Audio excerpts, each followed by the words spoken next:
Hey there guys, what's going on? Sir Sound here, welcome back to another video.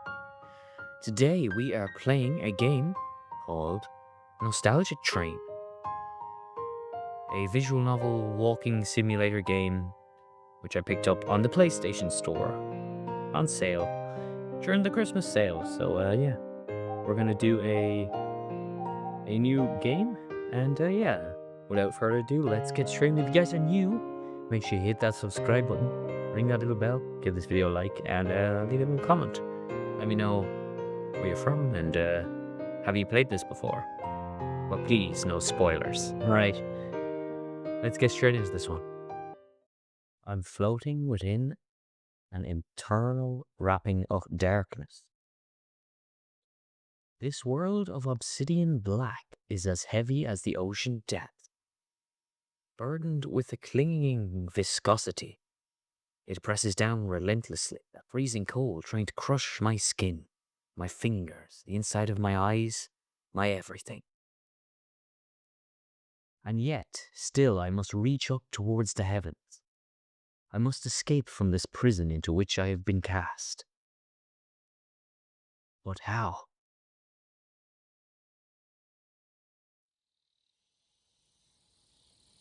It feels like I'm down in a deep slumber. My consciousness seems to be blending into this infinite vista of light. God, of course, the guy who can't feckin' read is doing a visual novel. My entire body feels faintly warm. Is this going to be it for me? Is this my eternity? I realize the sound is now reaching, scratching deep inside my ears. The sound of cicadas? To start with, it's only faint and distant. It swells like a wave rushing towards a crescendo before slipping away again. A little longer and it becomes clearer, more pronounced. An image swells up in my mind of trees filled with cicadas, each one desperately chirping away their brief slice of song. In the same moment, warm and humid air bathes my entire body. It isn't unpleasant. It feels clingy, sticky, like being enveloped in syrup. Such a warm and pleasant feeling. The light all around me is so brilliant, I can't even open my eyes. Soon, however, I notice dim patches, like clouds amid the brilliance. They dampen the light down. I raise my hand to try and block the sun out. This seems to make my surroundings easier to see. I also became more present in my body. I have hands. I have eyes. I have a body. Of course I do. And yet it feels like some big revelation. I start to move my arms, bend my fingers, and confirm my body. The brilliant white all around me gradually calms down. As it does so, my awareness of self and my surroundings sharpen. Gradually, I find focus. Yes, I'm sitting down. Sitting on a hard wooden bench. A vivid orange colour has started to spread before my eyes. Above that brilliant strip, there's a dazzling blue sky. A summer sky, spreading as far as the eye can see. I fix my gaze intently on the clouds suspended listlessly against the blue. Then I realize that I'm sitting beneath some kind of roof. Slowly take a moment to look around. I'm still surrounded by the ongoing cacophony of cicadas. A dusty smell fills my nostrils, the odor of old, wooden buildings. I know what this place is. An old train station. There's even a train stopped at the platform. I can't see any people. I can't hear any talking. There's no wind. And it's like the clouds, the very air around me, is pinned in place. The inside of my head starts to throb. If this is a station, was I headed somewhere? If the train is here, maybe it means I've just arrived. I regain all my faculties at last, my surroundings coming into complete clarity. It might have just stopped raining, because I see vapor rising from puddles on the ground. What was I doing here? I really have no idea. I tried to remember, to think back, but all I can see is white-filled world from before. What happened to me? Why did I suddenly wake up here of all places? I look at my hands again, still puzzled, wondering if I have any possessions with me. No, I don't seem to have anything. My name? Nothing. I don't even know that. My family? The house I grew up in? Nothing comes back. I look down at the pure white one-piece dress I'm wearing. A breeze suddenly blows past me, the air coming alive. The straw hat on my head is almost blown away, but I hold it down with one hand. Just like the sound of the cicada slowly worked its way into my body. Now something else is filling my body, a clinging sense of dread. Sorry, I read that bit arsewise. I don't know where I live, who I am, even my name.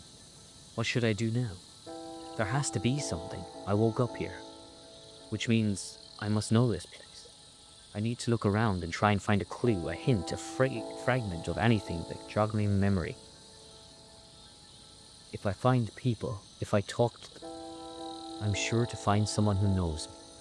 Something has happened to me, and my memory has become muddled, that's all.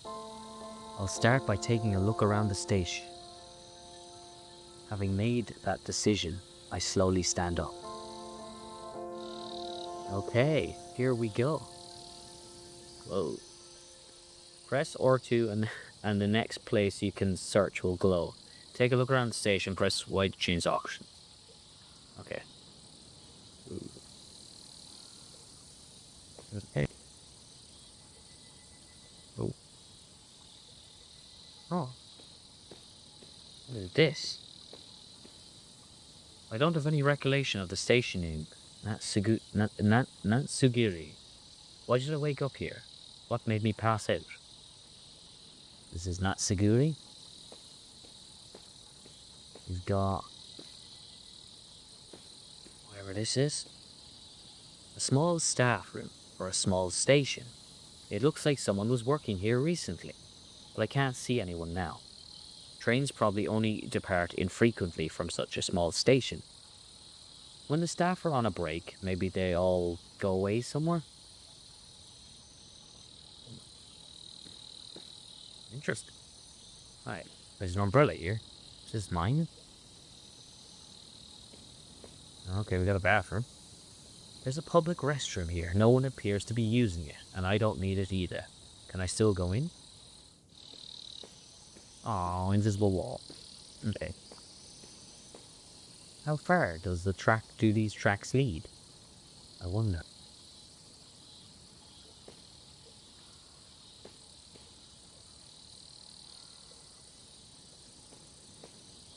Yes, I've done that one. Okay.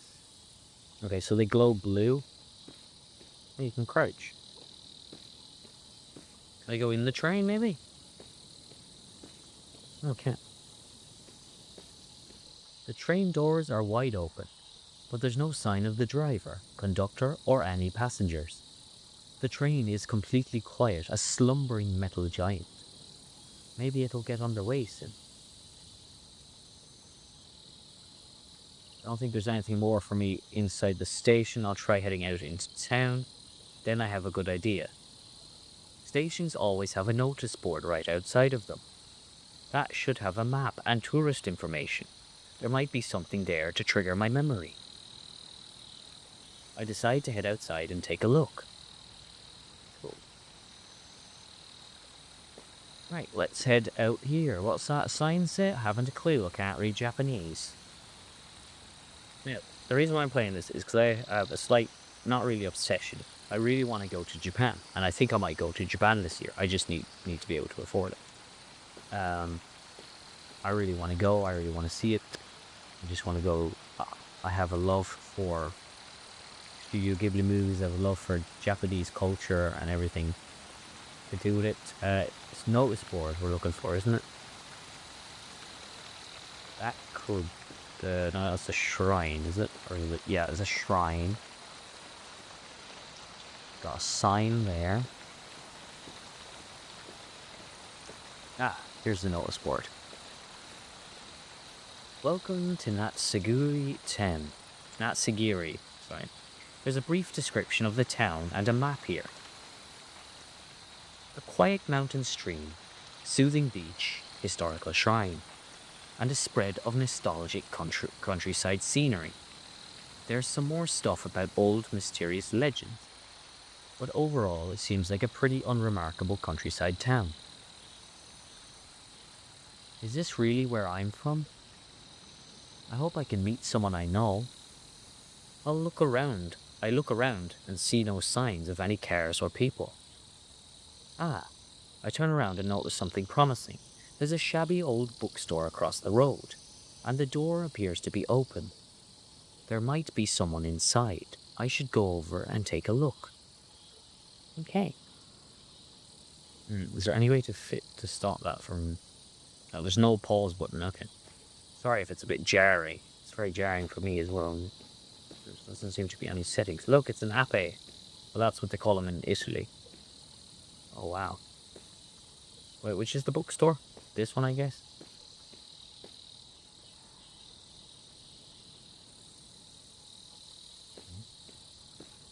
Got a telephone. Got some sort of like fire going on over there, but let's go into the bookstore. Konnichiwa. Hello? I call out a number of times, projecting my voice to the back of the store. No matter the number of times I call, however, I get no sense of anyone actually being here. But no, that's not quite right.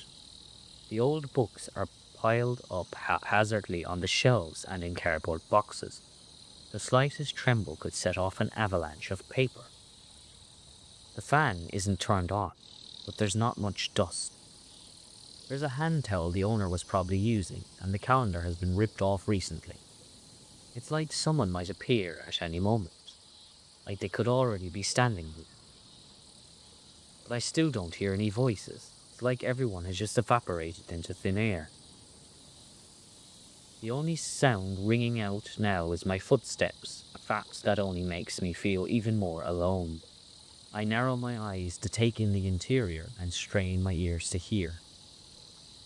There are posters here for things like the Natsugiri Floating Lanterns event and the summer festival.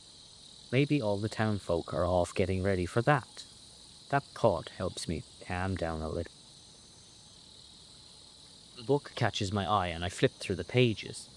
It almost feels like I'm just killing some time with a little free reading while I wait for my train.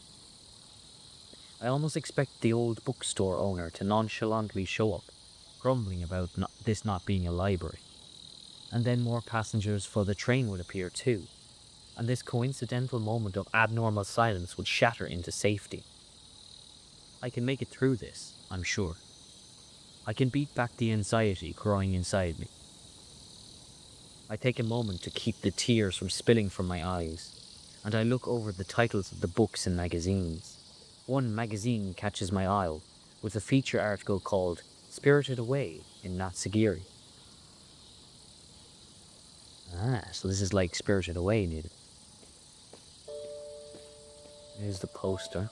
The magazine seems to handle mysterious happenings and strange legends from all around the world.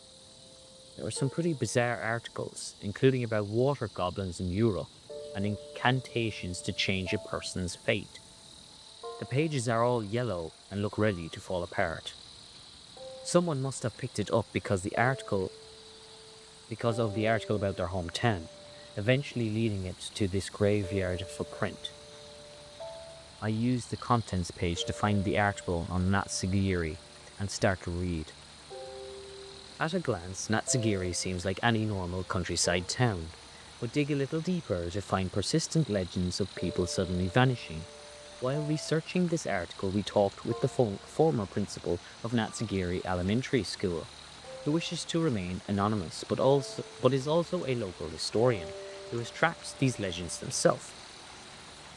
The legends of vanishing from Natsugiri, he told us, date back to when defeated soldiers first settled here during the Genpei period. Children, old folks, adults, and even their entire families can just vanish one day and never come back. People say they were taken by bandits or fell into the river.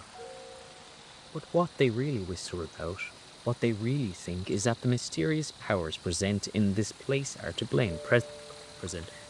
The mysterious powers present in this place are to blame. Even today, parents still tell their children that they need to behave or they might be spirited away. Or they might say, treat your parents right, treasure your friends, or everyone you care for might be spirited away instead of you. Do you want to be all alone, Anne? Do you? What's even more interesting is that one of the vanished gets very lucky. They actually can come back. A traveller at the end of the Edo period was passing through the town and apparently met with just such a vanishing. He vanished, but then, not long afterward, he also came back. There's a record of this event from the start of the Meiji period. Of course, there's no way to confirm the truth of it today. The record states that the traveller was suddenly enveloped in a bright white light and then awoke. His memories gone in this village, but with no one else here. When he awoke, he didn't even know who he was. He had no memory of even coming to this place. There were fires in the fire pits and tools out in the fields, like people had just been there. But he was unable to see a single soul, unable to find anyone at all. He desperately searched the deserted village for any clues to get back to the real world. This is purely conjecture on my part, dear reader, but it sounds like these vanishings in Natsugiri involve individuals somehow finding their way into an overlapping parallel dimension where they can share the same space as other people but do not see them. In any case, the former principal continued his story. The traveller desperately searched for a way back to the world he came from. After walking the entire village from corner to corner, pillar to post, he happened to notice a faintly shining object. Something down on the ground was glowing like a ball of light. He gingerly reached out for it, and when his fingers made contact, he saw glimpses of someone in the real world. Memories and feelings connected to that person flowed into him. This part is pretty vague, but it seems that touching something and imparting a strong intent into it allows some kind of message to be transmitted into the real world, triggering someone on that side to also remember that person who had vanished. The truly frightening thing here is that just as one who vanishes also loses their memories, to the people in the real world also rapidly start to lose their memories of the person who had vanished. So it was through the use of an item, some media that connected the two worlds, that they remembered each other. In the blink of an eye, the traveller was back in his original world. Kind of like Your Name. Kind of like that movie. If you have not seen Your Name, I highly recommend it. It's a very good anime movie. Very, very good. Like he had never vanished at all. The world just blinked around him, and before he knew it, he was standing on a hill by the river. Right around where Natsugiri Elementary School now stands, and that's where the records end. After the account from the principal, the author of the article goes on to provide its own theories. There's also a selection of illustrations and photos intended to more perturb the reader than elucidate them. Some big words here. I hardly even see the images anyway.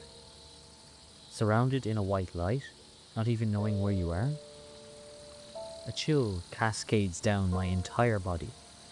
My legs are trembling, preventing me from moving. When I started reading, I thought the people of this town were the ones who had vanished, but it now sounds like I'm the one who's been whisked away from my original world. This all seems too similar to be a coincidence, but is such a thing really possible? It could just be some elaborate, well put together prank, or I might just be having some kind of extended dream. That still sounds more likely to me. I feel sweat running down my back. I blink my eyes over and over to see if it makes a difference. Thinking how stupid this is, I take my cheek and arm and pinch them hard. Not only do I fail to awaken, but the pain in my cheek and fingers, the clammy feeling on my skin, the nail marks left in my arm, all of these things only heighten the feeling of reality around me. The person from the past in this article made it back. That means I still have a chance. The reverse of that, however, there might have also been people who were completely forgotten and vanished forever. Could I maybe meet people like that in this world? Or have I been cast into my own solitary world with no one else here at all? Am I fated to vanish without any idea who I am? With everyone who knows me also forgetting my existence? Gripped by that fear, I vow to somehow get myself back. I remember the article. The traveller returned in the area around the grounds of the elementary school. If I go there, I might find further clues. I look around. Then I recall the map on the station notice board. The elementary school should be up the hill after turning right from leaving the bookstore. I should head in that direction, while keeping an eye out all around me. Those white sparkles I've been seeing seem to suggest a link between this world and the one I've left behind. They also seem to be the only clues I'm going to get at this moment. I need to head to the school. Okay.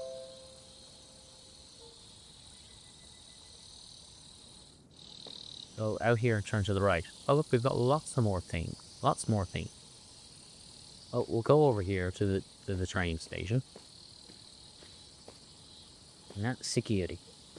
Not Sugiuri. There are times here for the collection of letters.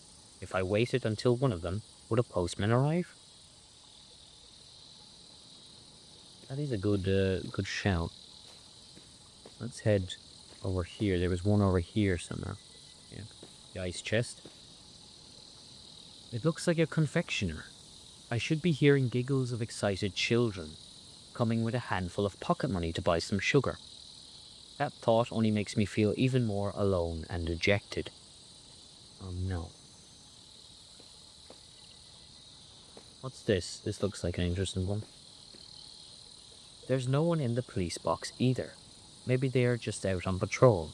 Maybe. This is a police box. Interesting.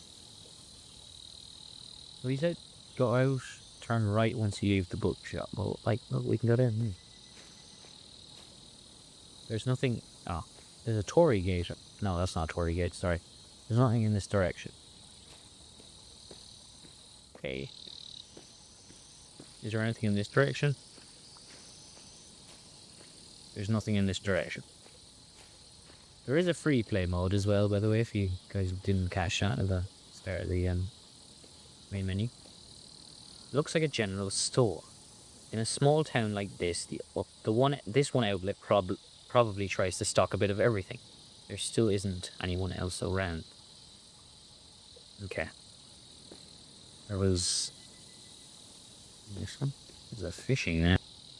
What is this place? Coffee shop. It says cafe only below the name. I can't see any customers and I can't smell any coffee either. Open weekdays from 10 a.m. to whatever what's that, 2000 hours, and then weekends 12 to 1900, 6 o'clock. I guess we go up that hill.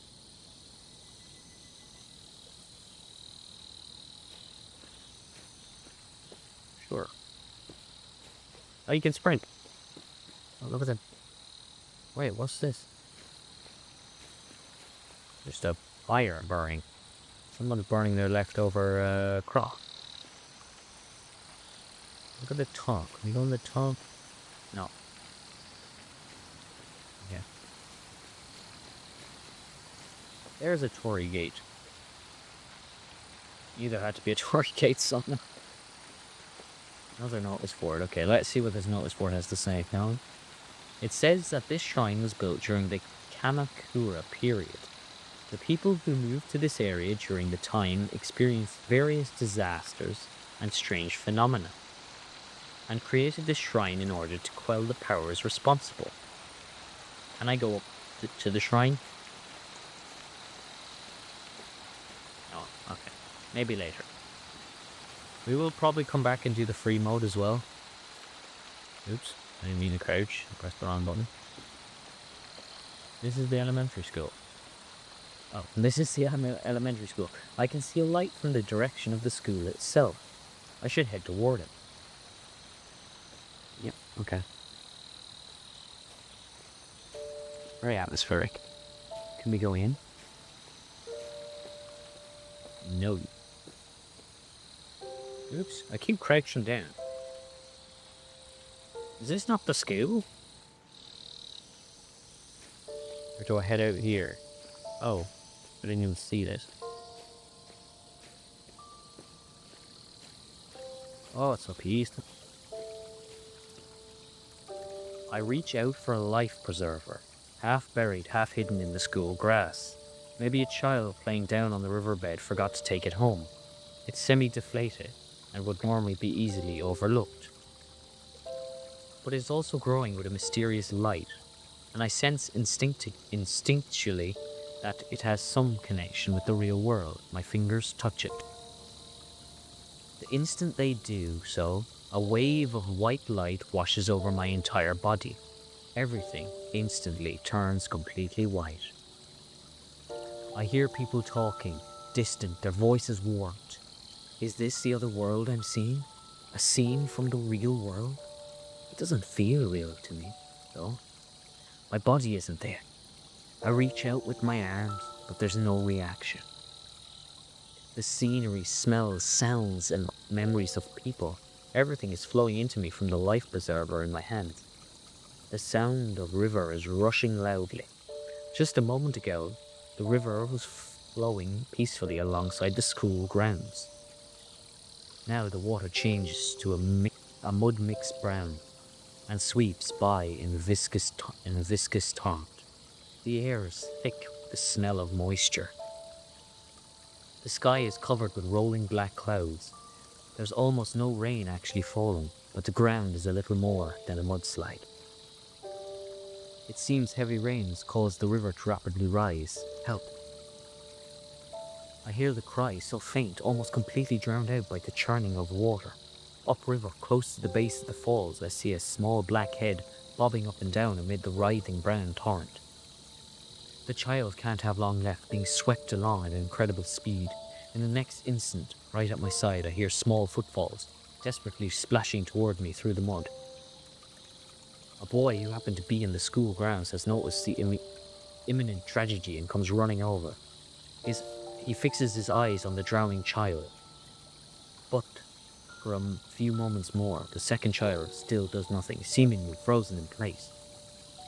I can see his legs and lips trembling ever so slightly. His eyes are wide open, but he doesn't know what to do, and seems unable to do anything other than watch the child drown. This muddy torrent is no place for another child, I thought. He won't be able to make a difference, even if he does jump in. The child shakes his head a few times, trying to push down his fear. Then he looks around. He finds the life preserver I'd once said in the school grounds. Maybe forgotten by someone. Maybe blown there by the wind. It's the same object that I'm holding. What I'm seeing here is the memory of this world as it relates to this life preserver. The child thinks for a moment longer. But then he makes his decision. Dashing forward with the life preserver in hand, he slips down the bank towards the river. Even if he can't swim, even with all the mud, that preserver should keep him from drowning. That preserver should allow him to save the child. Maybe that's what he's thinking. He slides down the riverbank from the school grounds and leaps into the brown water. But the volume of water is just too great and its surface too roiling. Both children are tossed like dry leaves. They bob up, then sink down again, with no sign of them drawing closer together. It only takes moments for them both to be swept away downstream. If they reach the ocean, There's surely no hope for them to be saved. At the bridge downstream, adults have noticed the drowning child and are starting a commotion. It starts with a woman on the bridge, as she sends up a cry. She might be the mother of the first of the drowning children. She calls a name over and over, crouching down while clutching her head. Then I see a second adult, a man, rushing over to the bridge. He has a hat and a nightstick, allowing me to identify him as a policeman. He gives his hat to the woman and then jumps over the bridge railing and into the water. He begins the same bobbing and sinking. And for a moment, I think the mudslide will take him too, but he doesn't let his wet, clinging clothing hold him back, and he gradually takes command of the mud. While struggling through the current, he makes progress towards the first of the drowning children. In moments, he has grabbed the child firmly with his arm, and then starts swimming back toward the bank. It all happened so quickly. I search around desperately for the other boy who jumped in. Even with the life preserver, he is completely unable to exert any control. Just when I think he's in the clear, his body is smashed into a rock, and his head takes a hard knock. The life preserver slips completely off his body, and he vanishes into a torrent of mud. All this happens in the same moment the policeman reaches the bank with the first child. All the attention on the adult is fixed on that boy, the first one who fell into the water. Everyone runs over to him. Everyone is worried about him. I search again for the boy who's still in the water, hoping for him to rise up again.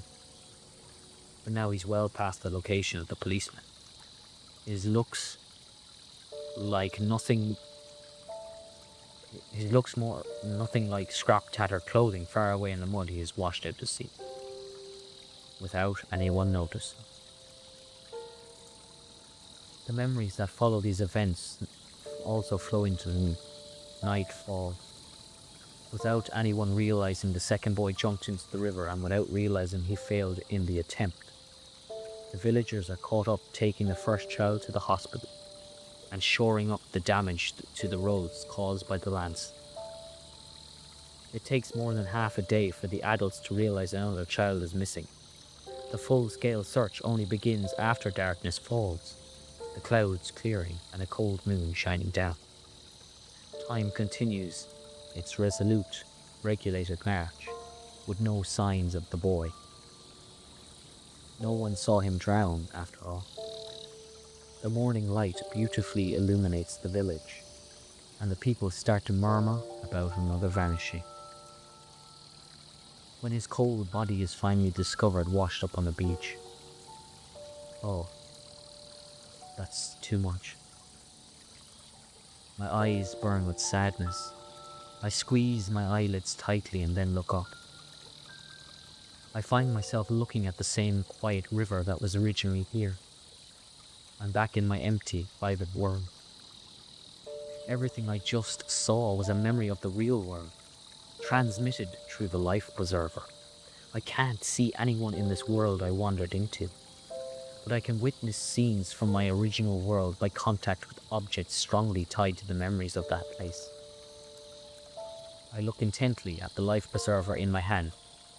The magazine article said that I'd find something which connects two worlds is a key to returning to home. This life preserver could be one such link to the real world, but it is also the reason why such a terrible thing happened to that boy. Even if he hadn't jumped in, the first boy still would have been saved. I wonder if I can stop the boy from acting and so prevent this tragedy from ever occurring. By, for example, hiding this life preserver. Okay. Wow. That is heavy. I will put a warning at the start of this, I hope, to remember if I remember. I hear a sound mixed in with the wind and the river. Something I haven't heard until now. A man-made noise. The sound of the railway crossing. This is the first sign I've had of anything working. Does this mean the train is running now? It might provide a way for me to get back home. With the life preserver still in my hands, I decide to head back to the station. Alright, let's head back to the station now.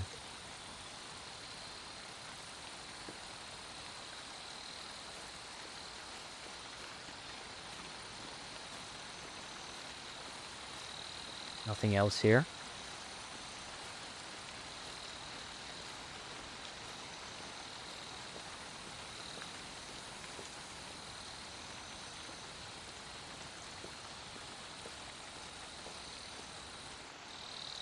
Oh, there is a thing. There's no settings. Thought there might be like a sensitivity setting to make it a bit different. I hear an engine. Oh, I hear it. Yeah.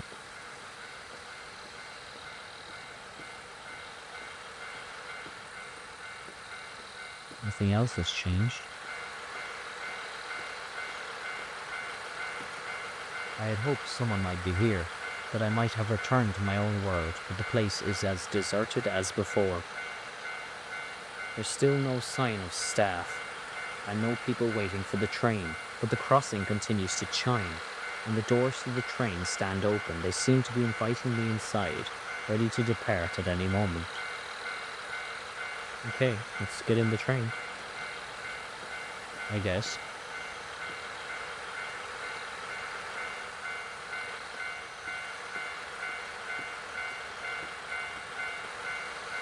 On to the train! With the life preserver in my hand, I board the train as though inevitably sucked inside. Whoa. Oh, we're moving. I sit down.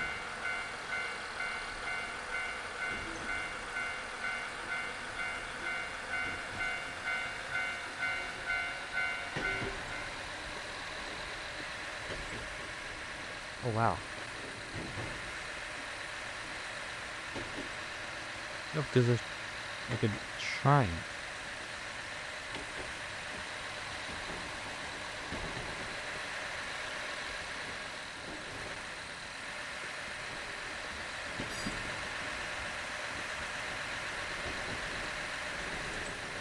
Cool. We're in a tunnel? Or we're going into a tunnel. I wonder where this is taking us. Maybe to a different location. I have a slight feeling it's going to bring us back to the start. Oh, it is there. So when the screen goes white, that's just me pressing R2, by the way, just so you know. That's fucking bright. Oh, it's brought us back to the station. Okay.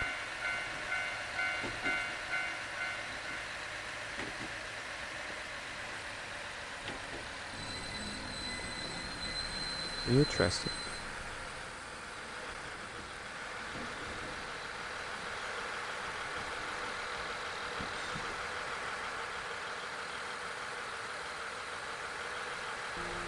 Maybe something will have changed.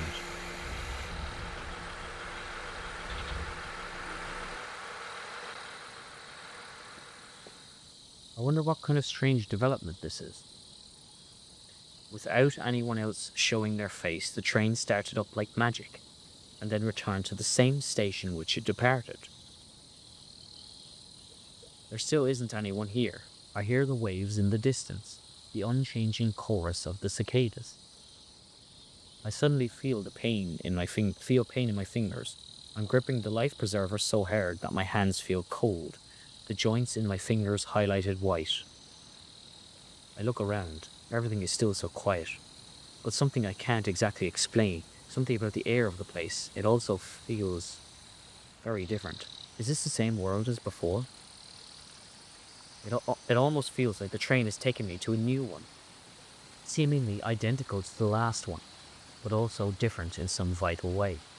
I'm drawn out of the train and back toward the school. We gotta go to the school. We're still in this abandoned world, it seems. I think the school was over here. Oops, that's not sprint. What sprint? L or L1? Yeah.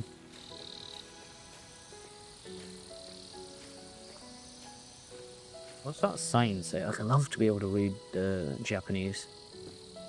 That's not sprints. Why? R2 is normally sprinting games, isn't it? Wait. No, that's just a funny texture. I going back here. Okay. So, oh, we went over that bridge and then we went into the tunnel and we came down. Okay. Where was that spot? There was a white spot here, wasn't there? Now it's here. I stand in the same spot and the scenes from the real world flow into me once again.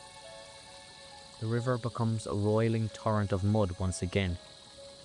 The drowning child cries out for help, splashing through the mudslide of a riverbank.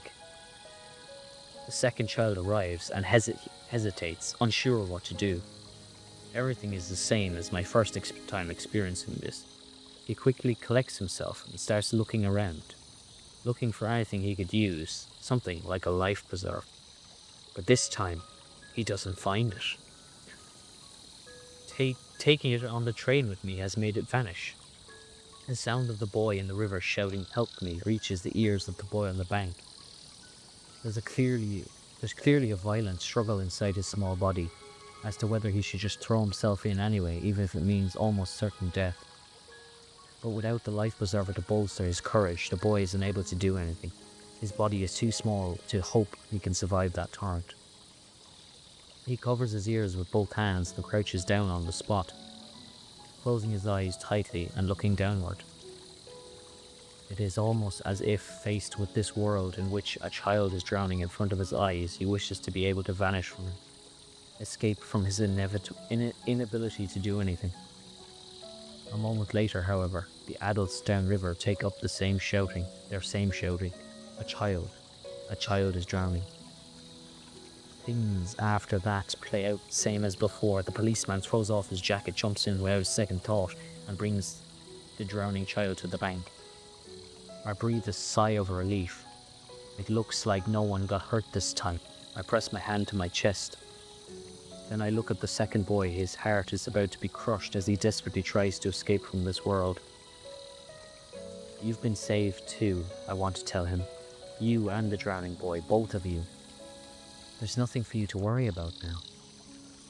The boy still hasn't moved, is still crouched down in the exact same position. Before too long, adults arrive in the school grounds. They shout in panic, asking where the drowning child is. Once they can see downriver, they realize the policeman has already completed the rescue and relax. Then they notice the boy covering his ears and crouching on the ground. The adults look at one another, each other, and move toward him, puzzlement on their faces. Hey kid, what do you think you're doing here? One of them, a middle-aged man, angrily asked the boy. The other adults all start to take up the same accusatory tone. Were you just watching as Masaki drowned, is that it? So the drowning boy's name is Masaki. The other adults also surround the boy, the second boy, and berate him. You could have at least started shouting, raised the alarm. You're lucky that policeman noticed and was able to save him. If it had taken any longer, the poor boy would have been swept out to sea. The others take up the same chant, belittling the boy who is unable to do anything. It's cruel for them to demand a child to make such a decision under such an intense circumstances. Not to mention, in the other world that I saw before, he did bravely try to save the boy and drowned as a result. I get angry at this attitude from the adults. Misaki is the son of the president of a big department store chain. If something happens to him, it'll be terrible for all of us. Hey, enough of this. We need to get over to the policeman. Help get Misaki to hospital. If we don't pitch, it will be noticed later for pitch in. It will be noticed later for sure. The adults dismiss the second boy for now and move quickly away.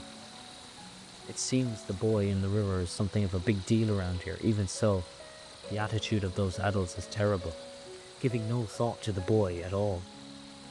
I look at him intently, still seething with anger myself at how they treated him.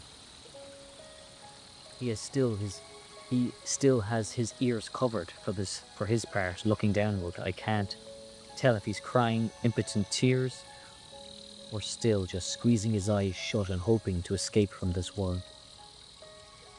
The child slowly fades from view, then I start to hear the voices of a larger number of students. The sky is now blue and clear. The children are sitting on the dry ground, all lined up, listening to the principal talk. For a moment, I think my vanishing has ended, and I've been returned to the real world. But that isn't the case. Scenes from the real world are just flowing into me again. I try to touch the children, but I can't. Their voices still sound like they are reverberating in from far away. The principal stands in front of them and clears his throat. His face is the same as the photo of the man I saw in the magazine article about the disappearances, although his hair is a little darker and fuller. In the magazine it had said former principal. I'm seeing him from a time when he was still the actual principal. It feels like connections with all sorts of time periods from Natsuguri's past are flowing into me. The principal starts talking. The child standing at his side. It's a Masaki, the boy who was in the river. I thought that life or death experience might have rattled him, but he actually looks pretty pleased with himself, like he's there to get a medal or something. Morning assemblies like these are probably normally pretty boring affairs for the kids, but after that excitement of the near drowning, everyone is paying close attention to what is being said. The principal explains how dangerous the river is when swollen. He praises the bravery of the policemen. He comments on how important the lives of each and every student are, how they are unique in the whole wide world, irreplaceable if lost. He finally emphasizes that if any of them were to see someone drowning, they should immediately start shouting and get some help from some adults. He looks over the students, taking in each and every one of their faces. Masaki, standing at the principal's side, also looks from face to face, nodding as he does so. Then I notice one boy sitting at the back with his face buried in his knees. That's the boy from the riverbank. He's the one who suffered the most as a result of all of this.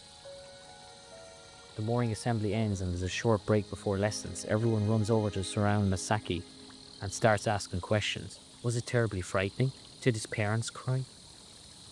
Masaki still seems pretty full of himself, looking over them like some kind of conquering hero. He boasts about his return alive, saying he's confident he can face any further troubles in life might throw at him, completely ignoring the fact that he was weeping like a baby when the policeman saved him. I'm getting a feeling for the state of relationships at the school. This Masaki kid is this child of a local celebrity. Even if he's actually a bit of a coward and a crybaby, this is still a small countryside town. Maybe the power and influence of his parents allows him to use other kids like his personal henchmen. That attitude is causing him to lose sight of himself, even if the kids around him have started to see what is happening. Their parents have probably told them not to be rude to him. Some of the kids might really see him as their leader. Then I turn my attention to the second boy, the boy who covered his ears and tried to escape from the world.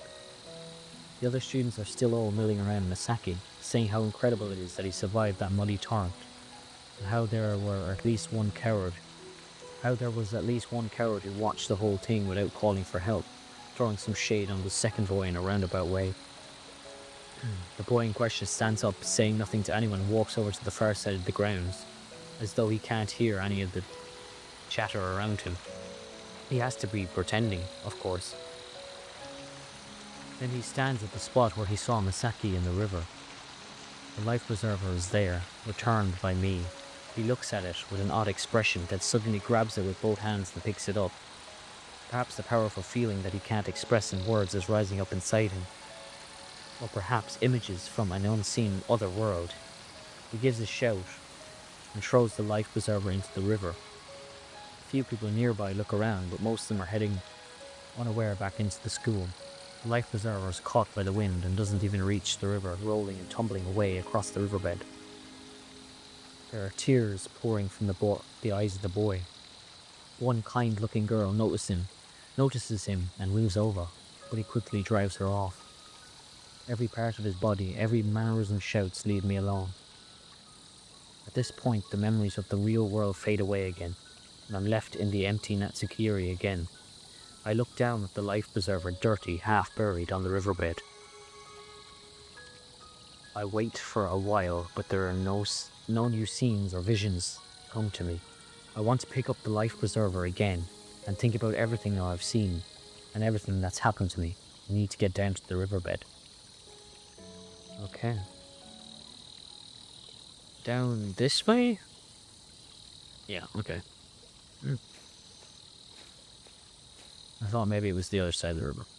Oh look, there's stones, like stepping stones. So this is the river. Where's the bridge? That's what I want to know. Because they said it was up here. I don't know. Anyway. I pick up the life preserver again. It had rolled down the riverbed after being thrown there from the school grounds by the boy. I think over the scenes from the real world that I saw surrounding this life preserver and the actions I took with it. I spirited the life preserver away for a start. That saved the boy who was going to drown. That had to be a good thing. Of course, the boy who was saved had no idea of the tragedy he had survived, and ended up suffering considerable mental anguish as a result. It seems like a fact that I used this object to influence the real world, but my hopes of returning home had not been fulfilled. I can't even be sure that I'm doing the same thing as the traveler from the magazine. Is this the way to really get back to reality, son? There was a strange light that appeared from the life preserver and the train. Even without words, some kind of mysterious power feels like it's been guiding me. The results may not have been perfect, but I saved a boy's life. That must count for something. Something is connecting me to the real world. I have no idea who might want this or why. Why someone might want to show me these Natsugiri memory fragments. The article said that the traveler returned when someone in the real world remembered them. So maybe I need to find these connections. Watch these Natsugiri memory fragments and find a moment where our memories overlap.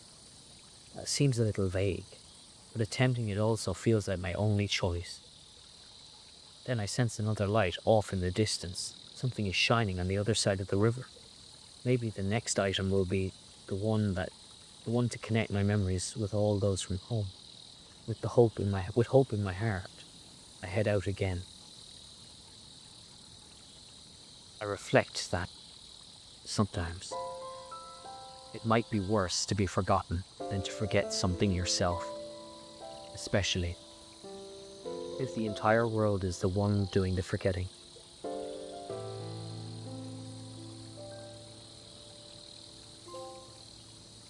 Natsugiri Memory Fragment 1 complete. Okay, but I'm going to wrap this one up here, guys. Thank you so much for watching. I hope you guys enjoyed. If you did, drop a like rating, comment, and subscribe. And we will catch you in the next episode of Nostalgic Train. Bye for now.